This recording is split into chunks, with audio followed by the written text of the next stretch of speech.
Thanks for watching Spectrum News 1, everybody. I'm meteorologist Robert Suhr back with you. Another check of your Wednesday afternoon forecast. We're going to start things off with a look at the latest drought monitor.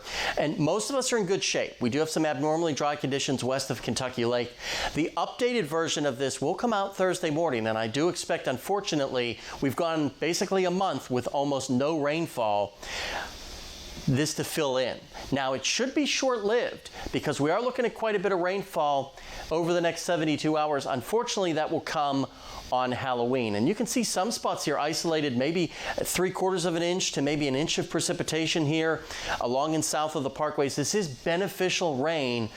Unfortunately, like I said, it will come on Halloween. Now, you look deeper out, 6 to 10 days out, there's pretty strong confidence here in above average precipitation as we go through next week. So don't put away the umbrellas just yet after Halloween, because you may need them next week as well. You'll see that in the 7-day forecast here in just a minute.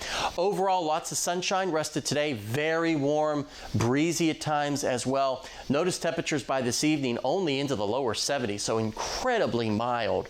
You'll see that strong southerly flow continues as we go through the rest of the afternoon and into the evening hours. Clouds will increase ahead of our next front that'll get in here and be on the doorstep by tomorrow morning.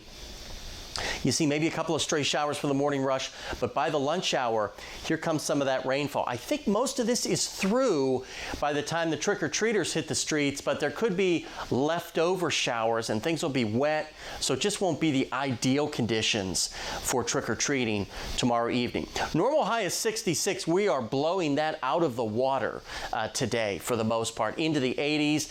You look at tonight's lows, we should be in the lower 40s. We're in the upper 60s, so 20 degrees or more above average for our low temperatures tonight. So an incredibly mild night because that southerly flow will continue while most of us are asleep. And you can see on average in Bowling Green, upper 60s with that south wind still 10 to 20 miles an hour.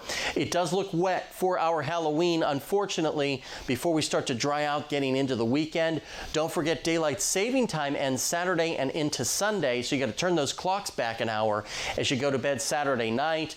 And then it's looking like our next chance for rain will get in here when we're hitting the polls on Election Day on Tuesday.